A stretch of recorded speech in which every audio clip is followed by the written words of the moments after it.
My name is Lee Howes. I'm a Senior Engineer at Advanced Micro Devices, and in this instalment of the Direct Compute lecture series we're talking about the basics of GPU accelerated physics.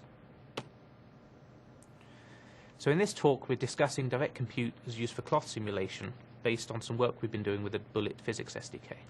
We're not going to go into too much detail in terms of low-level optimizations, but we will discuss some high-level algorithmic changes that are useful to obtain performance.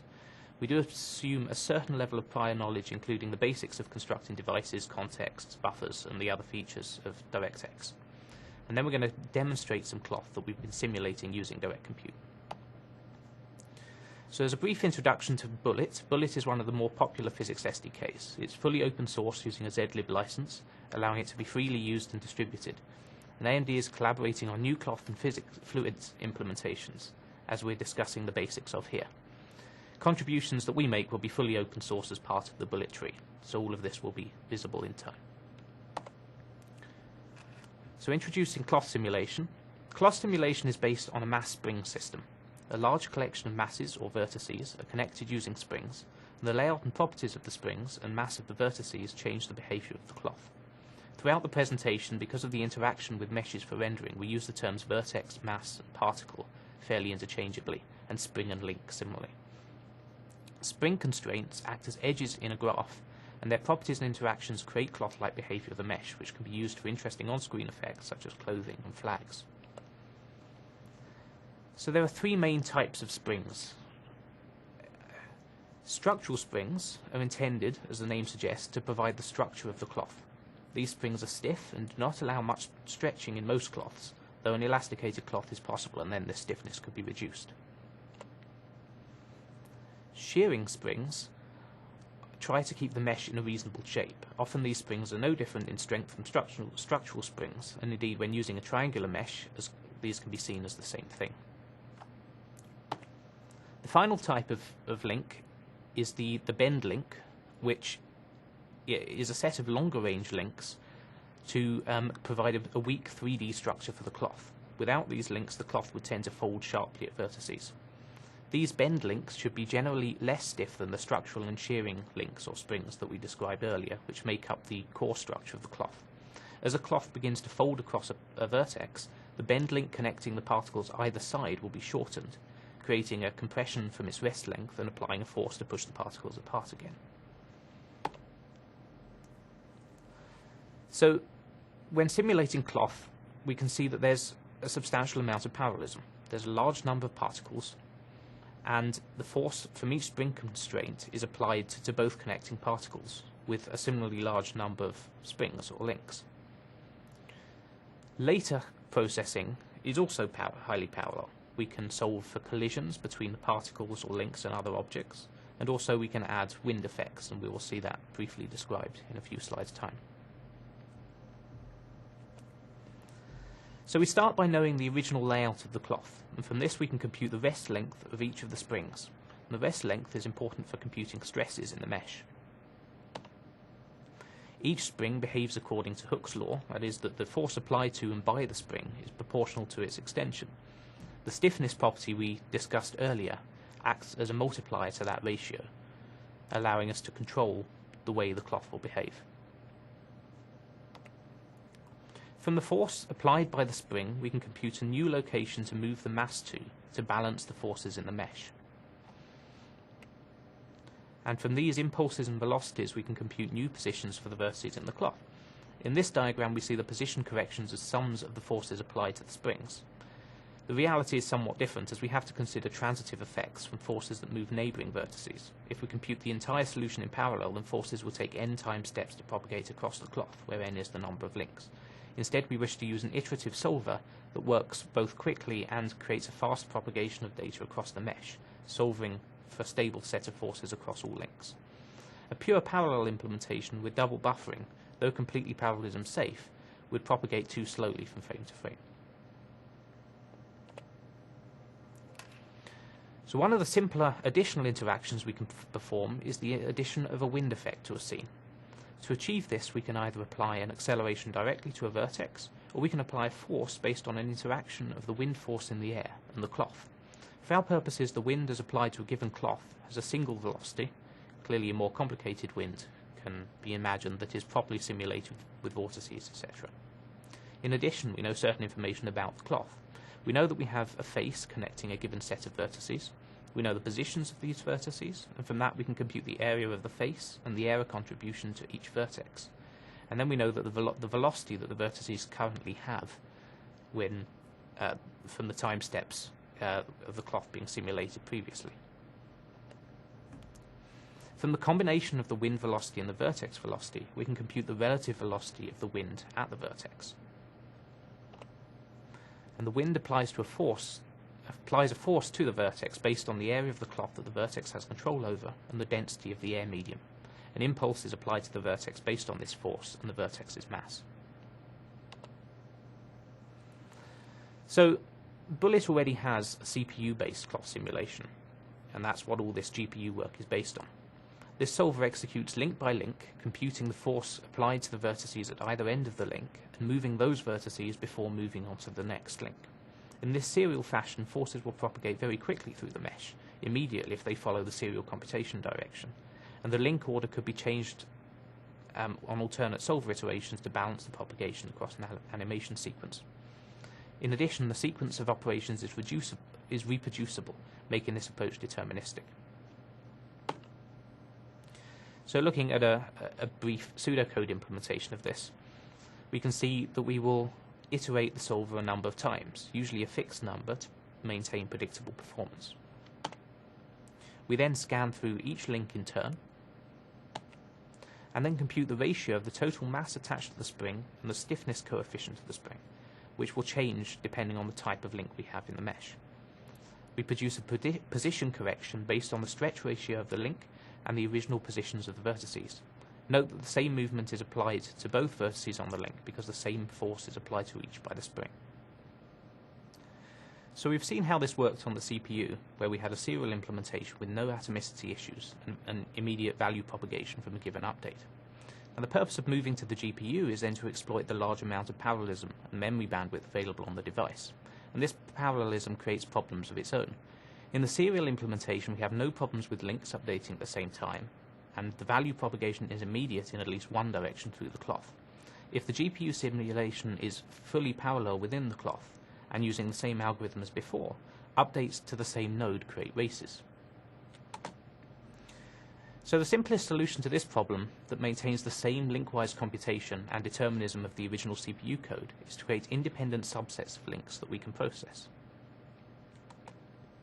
We can take a set of links that each connect to a pair of nodes, neither of which connects to any other link in the batch. Each batch of links can be processed entirely in parallel because there is no read after write dependence, as there would be performing a fully parallel update of the mesh. Of course, we continue this process, so here we see the same mesh with 2 batches created, and 3. And finally we realize that we need no fewer than 10 batches to fully cover this mesh.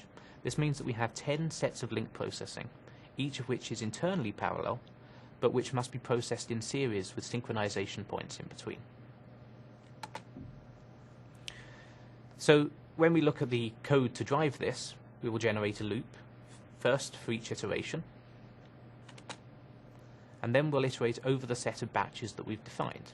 Thanks to the static nature of the cloth mesh, these batches can be pre-computed, so the graph coloring need not be performed on each frame. We'll take the subsets of the total set of links and process those as we processed the links before. The batches were pre-generated as mentioned, which also means that the link buffers can be pre-sorted. So rather than having to use indirect indexing to look up these batches, we can specify link ranges for computation directly, going from the first link in a batch to the final link in the batch as a contiguous set. The core loop of the algorithm varied only from the CPU code in terms of its bounds and the order of links in the buffers it uses, and so it is now entirely parallel. While the loop is parallel and deterministic, it should be noted that when executed in parallel, it changes the behavior of the solver substantially thanks to a significant change in the order of propagation of position updates through the mesh. Not only have we changed the order, which is true even when the loop is executed serially as a result of the sorting of the link set, we've also changed the number of steps that propagate values. So once we have 10 batches, instead of the 55 we effectively have processing this same mesh link by link, each batch propagates values to neighbouring links, but this propagation has been reduced by a factor of 5. Though it might now propagate out from middle values, it's no longer able to propagate from one side to the other. To actually dispatch a batch, we first need to set up its constant parameters. For this, we'll have created a const buffer at some point during the initialization, in the same way that we create buffers for other input and output buffer. This const buffer is represented on the host side by a structure, and on the HLSL side by a C buffer, as we will see in a few slides' time. The structure is used as the basis for allocating a device-side constant buffer in much the same way as allocating input and output data buffers. It's important to note that the constant buffer as allocated on the device must be a multiple of 16 bytes in size, as it's mapped to an array of 4-length registers. The difference from a normal buffer is that we specify the bind and CPU access flags appropriately to support constant buffer behavior. To use the constant buffer, we will have an object created from the constant buffer structure on the host side, which we can fill with whatever values we require as inputs to the kernel. In this case, we have two constants that are relevant to the kernel, the first link in the batch and the total number of links in the batch. With this information, the kernel will know how much work it's supposed to do and where to obtain its data from. To copy the constant buffer across, we map it to the host side. In this instance, it's necessary for us to perform this copy for each iteration because each batch requires different parameters. In general, we could have copied the constant buffer to the device just once and performed set constant buffers appropriately each time. Which approach is necessary depends on how often the constants change. For ease, we've stored the constant buffer reference within the kernel description, and we map this reference. In this case, we've mapped a given constant buffer. The buffer was created and is living on the device and is now full of data thanks to the map and the memcopy. We assign it to a register offset so that when the compiled shader accesses a particular register expecting a certain constant, the correct buffer will be read. In this case, we've started the constant buffer at a constant register vector register 0. We'll see how this appears in the HLSL code soon. For each buffer that we want to utilize in the shader, we select the appropriate view and map that to the appropriate texture or an ordered access view register within the HLSL kernel. In this case, we've mapped the shader resources separately. Alternatively, we could have created an array and passed the set in one go, because the registers we wish to map inputs to are consecutive. Then we set the UAV for the input and output of the position values for the constraint solver. In the current setup, we're processing a single direct compute thread for each link in the batch. So we'll set the compute shader kernel to be used by the next dispatch to the solve positions kernel and dispatch it with a total work size equal to the number of links, as we set it in the const buffer. So that means we need to dispatch a certain number of blocks, and this number of blocks will be the appropriate number to serve a rounded up number of links, rounded up by the block size. And this will be important later in the HLSL code. And for completeness, we should tidy up the state at the end of the call to ensure that buffers aren't passed to later dispatches, creating additional dependencies and unexpected behavior. Of course, we should perform this tidying up for each resource, only showing one here for space. So looking at the HLSL code itself, in the HLSL file we have the const buffer and the input and output buffers for the kernel. First, we can see the constant buffer that closely matches the structure used to represent the buffer on the host side. The entries in this constant buffer are in the module namespace, available for use directly without naming the constant buffer in which they're contained. This allows for restructuring of how and when constants are updated on the device without changing the kernel code that references them. Then for each of the inputs and outputs, we define either a structured buffer or an RW or read-write structured buffer. The latter allows read-write access to the data and has one of the unordered access views created on the host side mapped to it. Raw buffers are also possible, but for our purposes, the structured buffers provide a cleaner solution for this implementation. Throughout this example, we see register mappings for the buffers, whether to the first vector register to be used by a constant buffer, that's B, a texture, or to an unordered access view. These are not necessary to include in simple cases, but they'll be inferred by the compiler based on the order of declaration. In more complicated cases, their inclusion can improve clarity, as they reference the indexing provided by the first parameter of the CS set shader resources or CS set unordered access view calls. We can see here how the register index maps to the first parameter of the call. The kernel is parameterized by the usual direct compute parameters representing the group ID, the thread ID both globally and within its group, and the group index. In addition, we specify the block size that will be dispatched. This specifies the number of threads that will be executed together and able to synchronize. A number of blocks will be dispatched to the hardware, each having these dimensions. Note how this links to the minimum number of blocks we dispatched at the dispatch call that we saw earlier. In particular, as we dispatched by number of groups, and hence implicitly rounded the number of threads to a multiple of block size, we need to mask out the threads that do not have valid data to process. It's possible that padding the links array would be a more efficient solution to this, but that depends on how big the groups are and how many are going to need to be masked out. Many of the values are constants, and in this case we factored out the linear stiffness coefficient and mass pair into a pre-generated array. This presents an interesting trade-off for programming the device. In many cases, the high ALU throughput of the GPU makes pre-computing constants unnecessary, and indeed by putting extra strain on the memory system, doing so can be counterproductive. In this case, as we do not otherwise need the stiffness value in the kernel, the load that we could have used to obtain that, and then to use that to perform the constant calculation in the kernel, instead we can just use to load the pre-computed value, and so there's no overhead to doing so. Then looking at the core loop of the kernel, first we need to load the appropriate data for the computation. Note that this does use an indirection from the node index array, and that vertex positions is in a read-write data structure. This sort of indirection can hurt performance, particularly due to a loss of caching in read-write data structures. We then perform the computation itself, and this is not significantly different from the core of the original CPU loop. We see that the same computation is being performed. And finally, we're going to output our results to the positions UAV. This is an in-place update, which is why we needed the batching. So now we're going to see a simple demo of the cloth being simulated on the CPU and then the GPU, seeing how we get a performance improvement.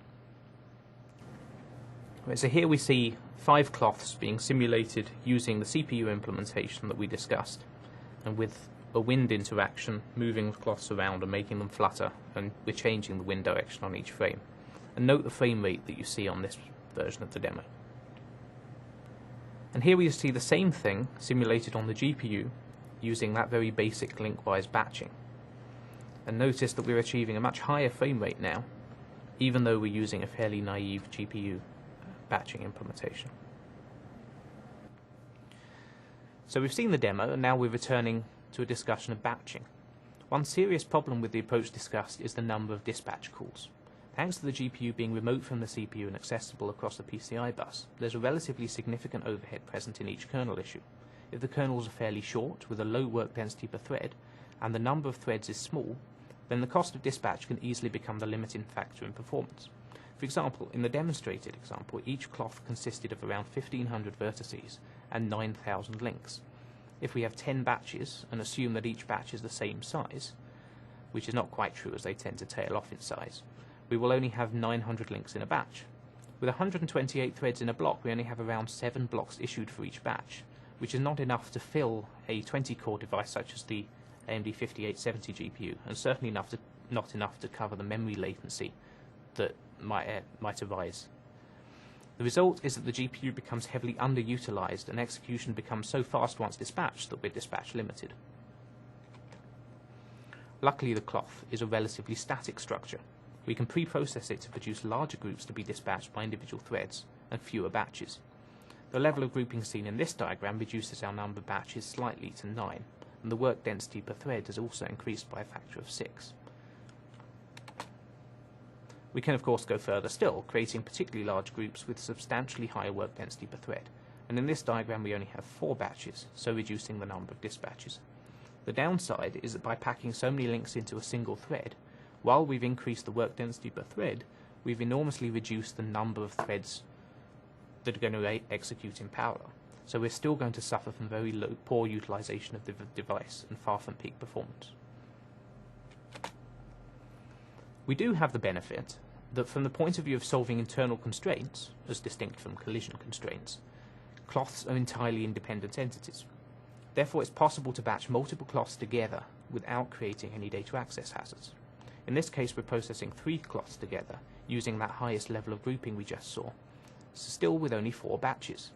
We've reduced the overall number of dispatches by 2/3, and even though we're now processing a lot more cloth. And at the same time, we've regained parallelism in each given dispatch by multiplying the number of threads that we need to dispatch by a factor of 3. Another approach to solving this problem takes account of the fact that the iterative solver propagates changes in position from one vertex to another on a given iteration. The serial CPU implementation is capable of propagating position all the way across the cloth during one iteration. By changing the order of execution in making the solver work in parallel, we changed the behavior. Now, the previous implementations, while they changed this behavior, did maintain determinism, because the order of the solve, and hence the behavior of the cloth, will be consistent from one run to another. That's not the same as saying that the behavior will be the same as the CPU implementation, of course. And this determinism is important in many cases. For example, if we were running a network game and we wanted the cloths to behave the same at either end of the network connection, we might need to run in this way. However, if we're willing to relax the determinism constraint, we can look at solving per vertex and pulling data, whether it's new or old, from neighboring links. In this case, we've removed the write after write hazard, and we only have a read after write hazard, which is what creates the non-determinism. But we can then rely on the iterative solver to still give good performance even with that read after write dependency. The advantage of this approach is that we can perform just a single iteration of the solver as a single batch. We can also reuse position data for the central vertex. We need to perform twice as much computation because the vertices at either end of the link will each individually process that link. But this shouldn't be a problem on the GPU, which tends to have a surplus failure capacity. The lack of propagation of many of the written values, as the scheduling of processing of one vertex after another might miss values, can lead to slower conversions of the solver. But as we have a single batch, we can consider running more iterations to remove that problem. There will then be a trade-off given that more work is being done per pass than in a batched version, so it only makes sense if the number of extra iterations needed is small enough and the gain from fewer dispatches significant enough that the overall simulation performs better. And this is more likely to be true if we have a small amount of cloth. If we have a very large amount of cloth, it might be better to use a simpler batched solution.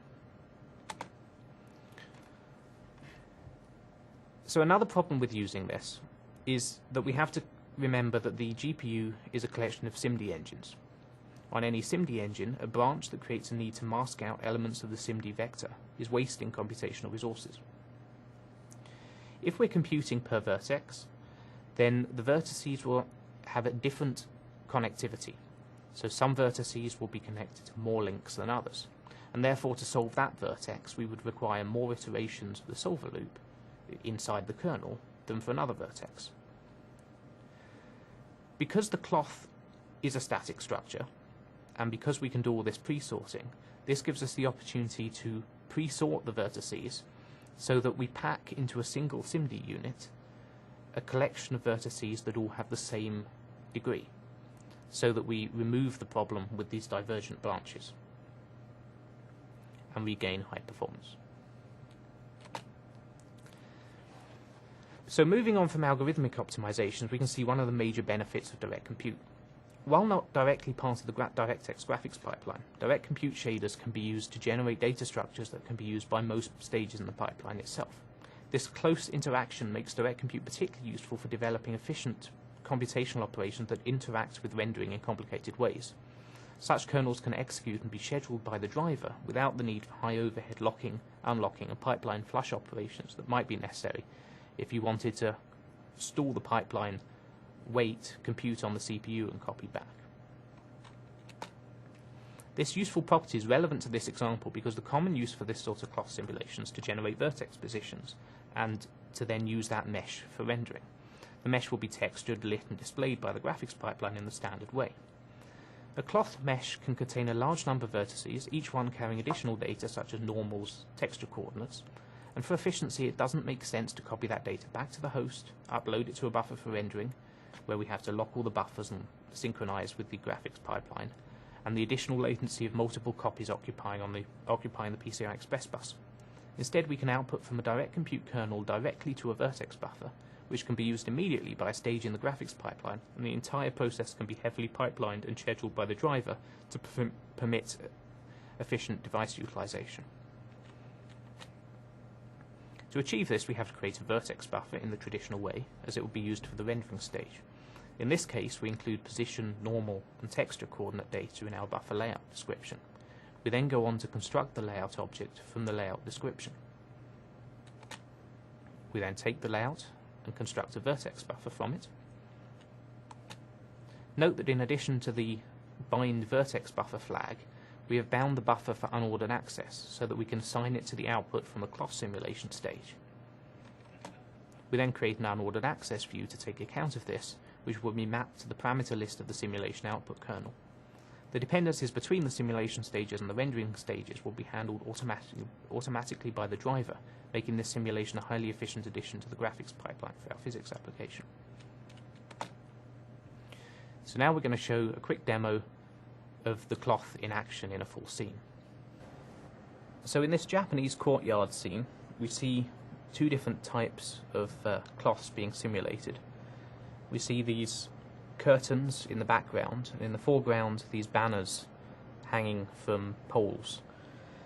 Note that the banners are wrapping around the poles, and so there's collision being supported there, and they're also attached to various points all the way up the pole.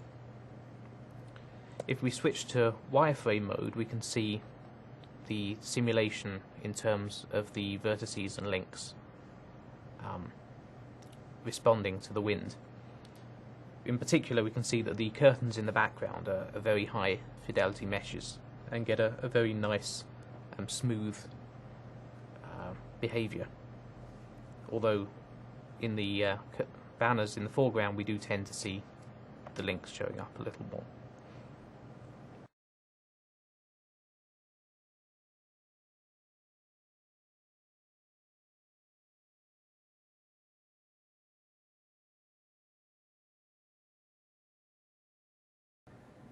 So we've seen a basic introduction to cloth simulation, along with a discussion of its parallel implementation. We've seen a selection of high-level algorithmic optimizations that offer scope for improving the performance of such a simulation and hint towards the sort of optimizations you will need to perform in your own applications. We've also demonstrated some of the direct compute features necessary for implementing such a simulation, with the aim of getting you used to direct compute as a whole. Thank you for your attention.